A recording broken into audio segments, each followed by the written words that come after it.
Alright, in this video I am going to be talking about another cameo for use with Shang Tsung. Today we are talking about Sonya. We are going to go over all of her moves, we are going to talk about what they're good for, what they're not good for, and how they can be used with Shang Tsung, and how they fit into his game plan, cover his weaknesses, and enhance his strengths and provide him utility. So, we will start by going through the move list in the way I normally do, which is starting with the move that I think is the least useful, which in this case is leg grab, her back cameo. This is leg grab. As you can see, it is a mid that deals 20 damage and starts combos. Puts your opponent into a juggle. So, you can do this.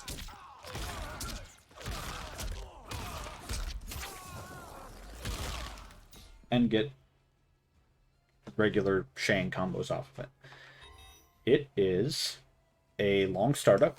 As you can see, 29 frames, and if you know anything about Shang strings, you probably know that this means that your opponent can full combo punish you on reaction to this move. So, if your opponent does this, they will be able to smoke you out if you try to do that. Bam, full combo. So this move is not something that you can just toss out willy-nilly, because it has such a long startup. People will see it and people will punch you out of it, especially because Sonya doesn't have any moves that can't be punched out of. Her only other move that you could use there is her forward cameo, and that also gets punched out. It's even slower than leg grab. So, when your opponent actually does block it, however, leg grab is -9 and still punishable for a full combo from the entire cast at this distance. It has almost no pushback. If you do something like this, it still has almost no pushback, and it actually doesn't work on a hit if you do forward 4, 1, 2, 1. You have to stop at forward 4, 1, 2 if you're using this string. On all the other strings Shang has, it works even on forward 4, 3, or 1, 2. It actually doesn't connect on 1, 2. So this is not a true combo, and she is not opening up a combo route with that. But off of back 2, 2, we get a combo. Off of forward 3, as old Shang, we get a combo. So, there are not a lot of uses for this move for Shang, to be honest. Shang's ground skull is already a very excellent extender. So if we did this,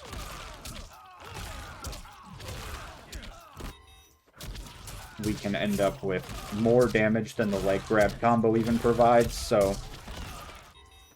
there's not really a reason to go for it. If we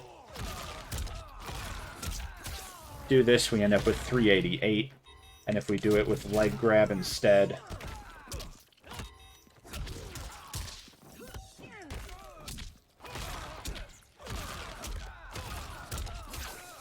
we end up with 358, so we're just spending a cameo and dealing less damage. It is also always a side switch, and this isn't great because Shang can always side switch if he wants to anyway. He can just dash under and then resume his combo. He actually has time to resume with standing 4 if you want as well. It's just a little bit easier to do with standing 2 if you want to side switch, but it does reduce your damage. But if you want, you can side switch for no without reducing your damage at all when you're playing Shang. So there's pretty much no reason to use this. Even if you want to side switch, you don't want to fire this. You'll get more damage off the ground skulls. And it's punishable on block.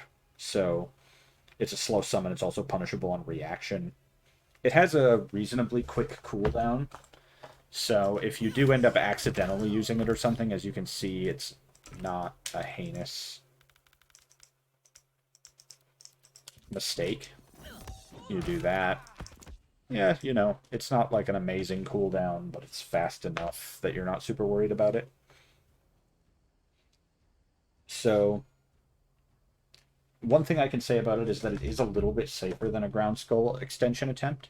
So if you think that your opponent is very vulnerable to kind of just like getting hit by the last move, you know, this comes out slow and there's a big gap and your opponent thinks that, you know, they're slow to react, but they try to punish it, then you will sometimes get them with it, so you can use it as a weird kind of mind game in those scenarios, but it's not a great mind game and you shouldn't do it if you think that your opponent has good reaction speeds even, or if they just have enough wits to continue blocking, because they will punish you for that. It is safer than ground skulls, so if you do this, right, this is the mid ground skull that you would normally use to keep the combo going. And that on whiff is just the worst thing on the planet. You do not want to whiff that move. And if you did it, the close one, in an attempt to juke them and just hit them with that last hit, it's negative 16, which is more punishable, easier to punish than Sonya. With Sonya, they're only going to have about a 2-frame window to punish, because their fastest standing move is normally 7 frames. Actually, in Liu Kang's case, he has a 3-frame window, because his fastest standing move is 6 frames. But either way, you're going to have like a 2 or 3 frame window to punish instead of a really, really big frame window to punish. So it's a thought if you're on block, and if you committed to this string, right, and you know that your opponent will blow up this high, they're going to try to neutral crouch and do the high. This move is a mid, so you can get them with it when they try to neutral crouch the 4 at the end of forward 4, 1, 2, 1, 4. And many players just don't know that that move's a high and that they can crouch it, or even if they know, they fail to do it because they're worried about other things coming out of Shang, like the spikes, or they're worried about, you know, just me actually pressing ground skull here. Whatever. But if they do know that and they are punishing it, you can give Sonya legs a try. See if you can negate that. Usually if people know that that's punishable, I just switch to using this as my ender instead. But in the case of Liu Kang, this ender is actually punishable at negative 7. Most characters can't punish negative 7, but Liu Kang can. So we can't do that to Liu Kang, but we can do this. And if he tries to punish our high kick, he gets grabbed by the legs. So we're going to move right along to Sonya's energy rings. Her energy rings are her forward cameo. Looks like that. 30 free frame startup, mid projectile, with the fastest cooldown in the game. As you can see, it is really, really crazy fast. A few other people have crazy fast cooldowns like this. Motaro has it on something, I can't remember which move, and Lao has it on his hat. And thinking about this in the same breath as Lao Hat is very reasonable. This move is basically just worse Lao Hat. And I say that with a couple of reservations. There are ways in which it is better to Lao Hat, but they are not the important ways. Lao Hat is better overall. So 30 free frame startup is way slower than Lao Hat. That's a very important bit. And when you charge this one, Sonya actually remains out. This is both good and bad. This is good because she can eat crushing projectiles for you. This is bad because if she gets hit, the projectile does not come out. So if they're just throwing normal projectiles at you and they're hitting Sonya, that's bad. If they're throwing a crushing projectile and it hits Sonya, that's great. And better than what we were going to do with Lao. So the other thing about this is that it's a mid instead of a low, which is basically why Lao Hat is better. That reason alone would probably do the trick. You can also not hold this for as long as Lao Hat. That the amount of time that you're able to move while she is charging her rings is much less than the amount of time you're able to move while Lao is charging his hat. They might actually have the same time that they hold their move. I don't know, but because this one takes so much longer to free you up, you have more recovery, or more startup, you will not be able to do as much while Sonya rings are charging, which is one of the big powers of Low Hat, is creating situations where you have block pressure. You also cannot create mix-ups because this is not a low. So it doesn't make all those 50-50 vortex scenarios the way that Lao Hat does. So one thing it is good at, though, is dealing chip damage. When you hold the charge on this move, it deals a lot of chip damage, 21.25 chip damage for a single projectile. And when you're charging it and firing skulls, you can see that we've made a mid projectile to enforce our skulls. And we could do the same thing with ground skulls, where we make frame traps. And as long as these projectiles are hitting after our initial projectiles from Shang, we're creating frame traps to go into ground skull and try to get combos off of our opponents. And because this has such a fast cooldown, you can really use this technique liberally. The issue you're going to run into is that the startup is so slow that she'll get hit often with enemy projectiles. But you won't get hit with those projectiles and will still be able to fire back, so sometimes that's okay. So this move is also pretty excellent on hit, in a way that sometimes, when it's fully charged, it's probably better than Lao Hat on hit. But when it is just itself, it's close to equal on hit. So it does 60 damage, which is very normal for a projectile. Our ground skulls do less than that because they're like a combo tool. They only do 40. But our straight skulls do 60. So nothing amazing there, right? But if I charge it all the way, and it has to be all the way, not just partially, it does 90 damage and gives a knockdown instead of doing 60 damage and 31 frames of advantage. Now, 31 frames of advantage on hit is fantastic. You can just do Sonya.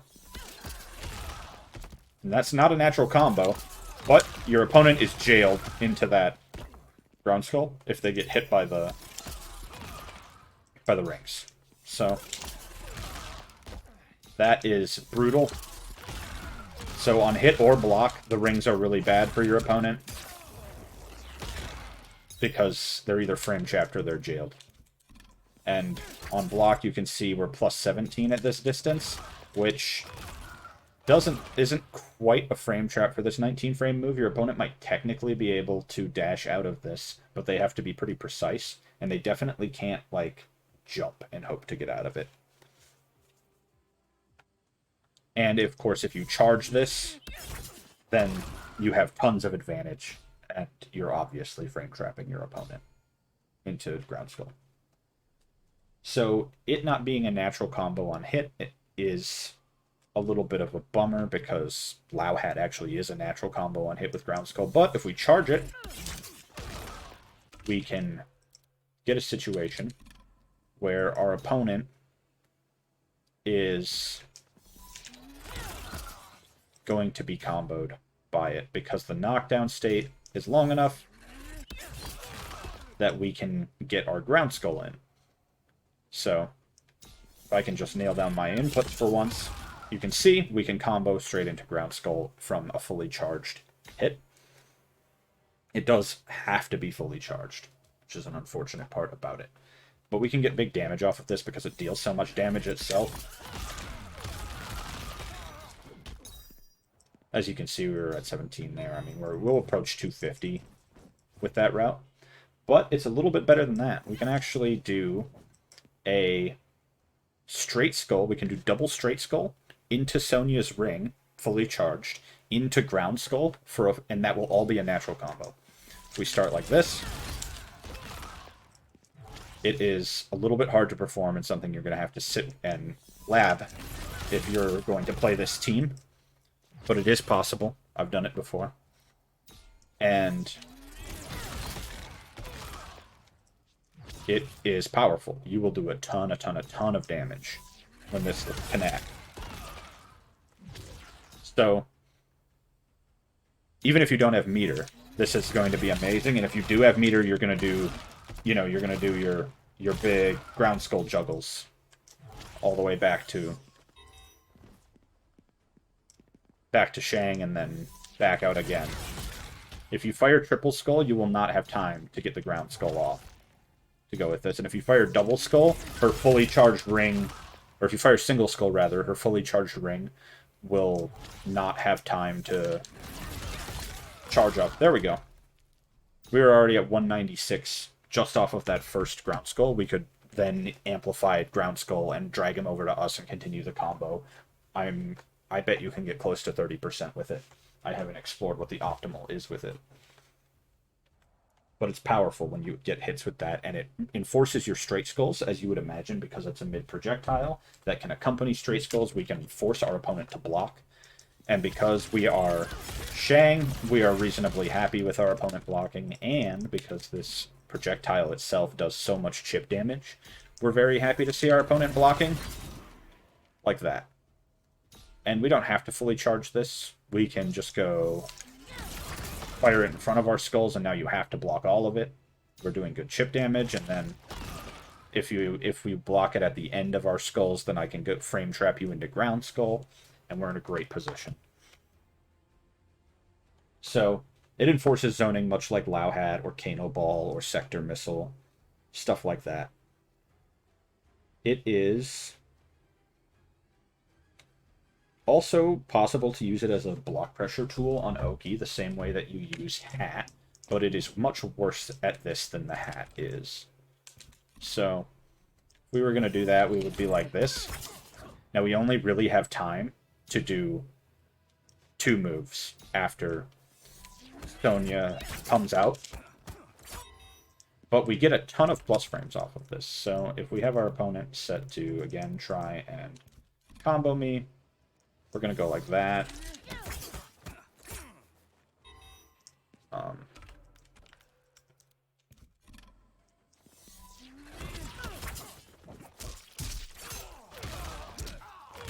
You can see we can get a full combo by making a frame trap there.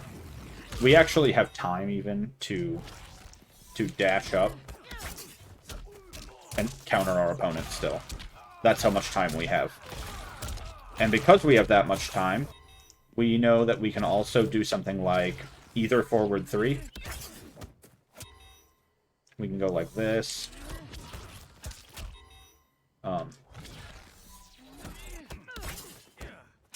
And we'll get counter hits all the time because our opponents will try to jab out of that or try to combo us out of that. You can see that that time we actually timed it so tightly that our opponent didn't even attempt a reversal. It was a true block string there. They had no way to out. They couldn't even armor. So this can be very powerful. And there we can get our counter hit with our overhead as well. So it's a good block string for what it is, but because of her slow startup, we can actually only make it about 2 hits before Sonya is going to fire her ring. So what's going to happen is we're going to knock our opponent down, and then we're going to call Sonya while they're on the ground, and then go for 2 hits of a block string, Sonya rings, and then the rest of the block string. And that's all we'll be able to get out of it. So something like Lao Hat, we were actually able to go for like 3 or 4 hits even before the hat comes out and then restart our pressure. So this is worse at creating the pressure, but it does give good chip damage by itself. So it's kind of a hit or miss. And it gives you access to a really big amount of block stun so that you can do your overhead or your low mix-up or your throw. And the throw mix-up is particularly potent with Sonya because she has the highest damage throw in the game, but we'll go over that later. Another thing about this move is that it's cancelable. So when you call it out, if you're charging it, even if you're not charging it, you can tell Sonya to leave. As you can see, she recharges way slower if you cancel it. I have no idea why this is. Canceling it is, less powerful than using it. So I have no idea why we get penalized for canceling it. It's also pretty much just as slow as shooting it, so I don't know why you wouldn't just do that if you were, instead of canceling it. I don't think you should ever be using the cancel. It's something that will come out on accident because the input is down. Cancel? Yeah, cancel is down. So you're going to get it on accident sometimes, but it's awful, and you should pretty much never do it. If it actually used less frames or had a faster cooldown or something, then I would understand why you might use it. But as it stands, there's pretty much no reason. You do only get the cancel if you're still holding the Kameo button when you press it. So if you wanted to just do a quick shot and then move in for something, you don't have to worry about whether or not you're going to accidentally cancel this move. This move is also a pretty decent answer to crushing projectiles, because Sonya stands in front of you the whole time that she charges the move. You can do something like this. As you can see, Liu Kang will beat us with his crushing projectile. But if we did this, now Sonya ate it, and we got to fire a barrage. Now, you're never going to guarantee a hit on this because of the long startup on Sonya, but she takes less than chip damage when she gets hit, and you don't get knocked down. You don't lose all your frame advantage that you would by having all your projectiles eaten and getting hit. So it's not the best answer in the world to a crushing projectile, but it is an answer to crushing projectiles. The inverse of this is that when it's a normal projectile coming at her, she's still going to get hit. She's just going to not fire the projectile and take less than chip damage from the hit. It's going to be bad. You're going to lose your Kameo for a long time. And when you use this move, you were kind of hoping to have your Kameo back quickly because it has such a fast cooldown. And now you're going to have her gone for a really long time from getting hit. So it is still beat by projectile immune moves like Sub-Zero Armor or Motaro Reflect, things like that. Viltrumite Stance, it is a projectile. It's going to get beat by those things. So there you go. Overall, it's a good zoning tool, but it's basically just worse than Lau's Buzzsaw Hat, and that's what's holding it back. Is just that we could be doing Buzzsaw Hat every time we're doing this, and Buzzsaw Hat is basically just better. This does have a couple of niche applications where it is more useful, but not many, and they're a lot less frequent than the situations where Lao Hat is better. Her final primary Kameo move is just her neutral Kameo, and it is Square Wave. This is an ambush move, so I can move around, do whatever I want while she's coming out and throwing her big air punch. This move is air only. It does not hit opponents who are standing, as you can see. It has a pretty average cooldown, so nothing to write home about, nothing to complain about. And as you can see, it will cover full screen. That goes full screen, but just barely. So if your opponent is backing off, if you're moving up while this is happening, and then your opponent is backing off, there is a chance that they will be out of range of it, or that they could jump back out of range of it. Be aware of that. It's a similar problem with Kano Ball. So this move's basically an anti-air, right? And it is, because it's an ambush, you can actually be holding block and call this anti-air. So you can control some of the airspace and control some of the screen without sacrificing your defense, and that is somewhat good. Unfortunately, Shang just already has a ton of anti-air options.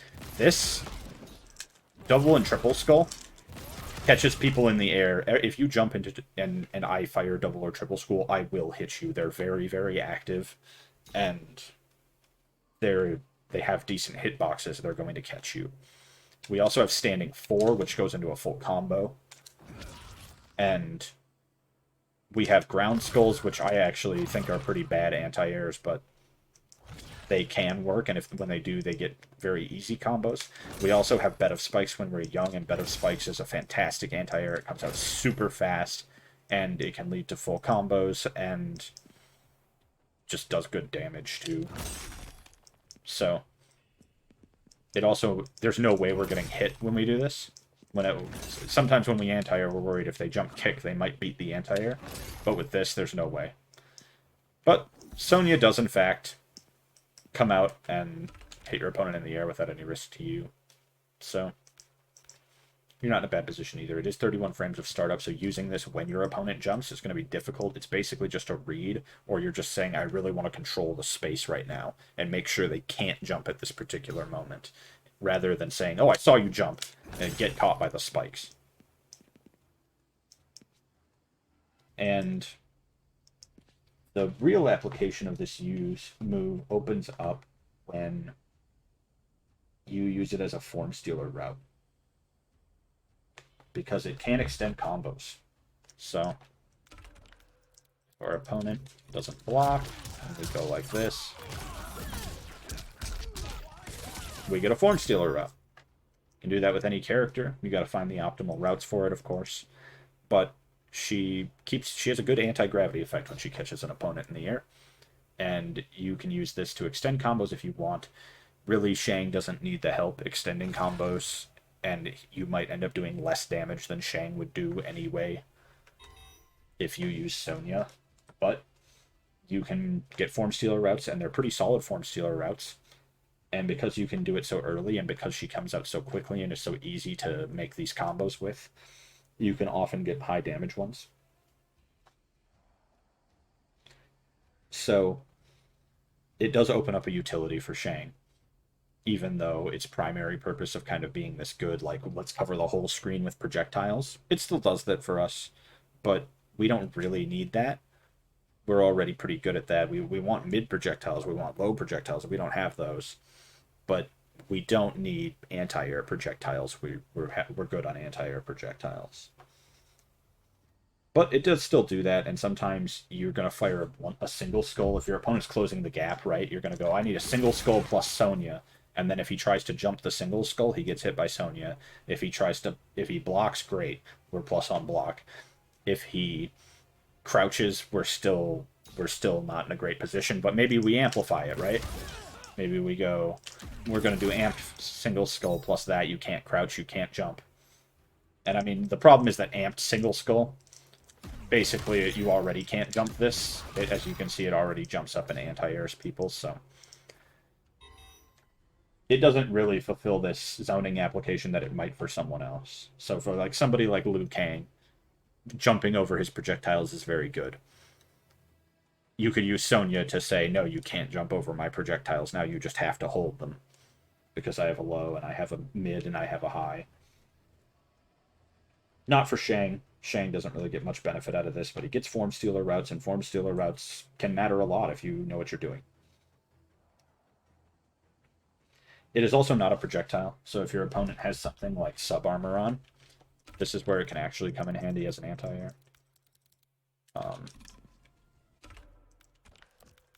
Have our opponent put on Sub-Zero armor, and have them jump. So he's going to put on Sub-Zero armor. As you can see, that hits him. Now if he jumps, well, Sub-Zero armor is on. So Bed of Spikes is a projectile. So one of our best anti-air techniques, in fact, two of our best anti-air techniques, which are multiple skulls or Bed of Spikes, which we love, we both use for anti-airs, get beat by Sub-Zero armor. This does not. Same thing with Viltrumite Stance. Omni-Mans really love to jump and use Viltrumite Stance to beat us. That is their best strategy against us, frankly. It's still not amazing. I still think that the Omni-Man match is probably a good match for Shang. Especially because he opens up really high damage routes for us, because Form Stealer combos are really, really high damage when you're fighting Omni-Man. So suddenly your optimal combo changes from like ground skull loops to get close to 400 damage to instead like Form Steel Omni-Man to get like 450.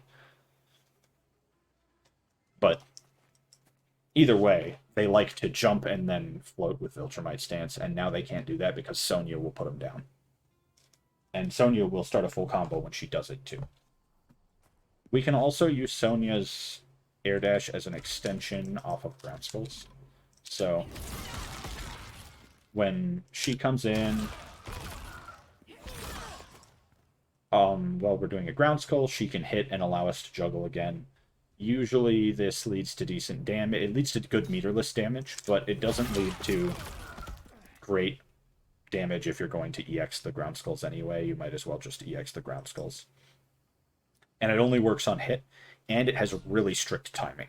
You have to hit Sonya the moment you let go of forward for down back forward X, or down back forward 1 to do this. Otherwise she will not connect with him. He will be too low by the time she makes it over there. So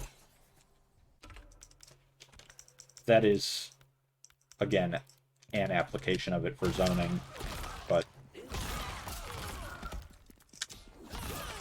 it is just less good for Shang than it is for many others. Yeah, as you can see, we could get a few extra ground skulls in there once she connects. So, the final thing I think we should talk about with Sonya is her throw. I don't normally talk about throws unless they have some kind of special quality in this guide, but her throw does crazy damage. 140, that's the highest in the game. Nobody competes. It's a really, really good throw. It also leaves us at a perfect distance for mid-skull, which is notable because our opponent's probably going to try to move up on us, right? If they just do a regular dash from this distance, they'll still get caught by mid-skull. Whereas normally if you put somebody full screen and they dash up, they'll evade far skull. This will come out and not quite connect. At this distance, we are +2 after Sonya's throw. +2. A lot of Kameo throws you're not plus at all. And we're in zoning range.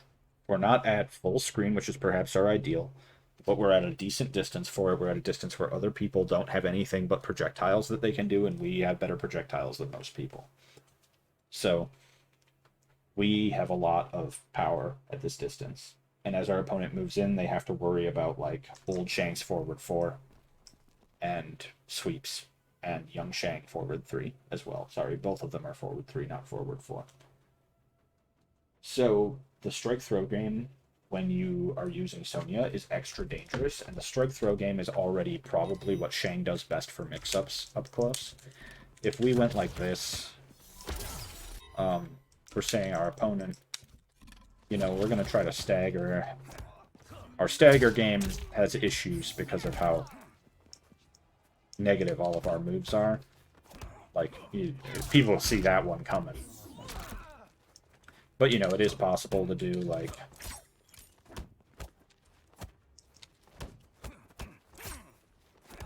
into throw, something like that. And now when you do throw them with Sonya throw, you're just going to get extra damage, and they're going to really hate getting thrown by Sonya. And then when they're used to getting thrown by Sonya, instead you back throw and it's a different tech button.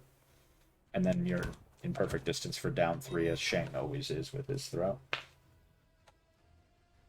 So my overall thoughts about Sonya are that she is a solid Kameo pick for Shang, but not great. She gives some limited pressure options. You're not going to make crazy block strings the way you do with a lot of Kameos that do a bunch of chip damage, but you do have an option off of Oki. You can still create a block string. It's not that powerful, but it exists. I think she has a great zoning kit in general. Unfortunately, it's just kind of overshadowed by Lao. Buzzsaw Head is basically just better rings, and continues to be better rings no matter how you slice it. She gives Form Stealer routes, which is not something unique to her. Most Kameos give us Form Stealer routes, but they're there, and they matter. So it's a little extra utility. And I think the thing you're really getting out of her that's unique to her is that your strike throw game is extra dangerous when you are using Sonya. So in short, I basically think she is viable, but not ideal. Anyway, that is all I have to say about Sonya.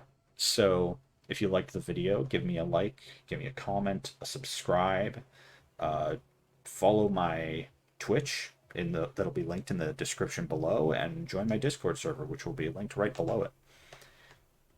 Anyway, have a good night, and I'll see you on the next one.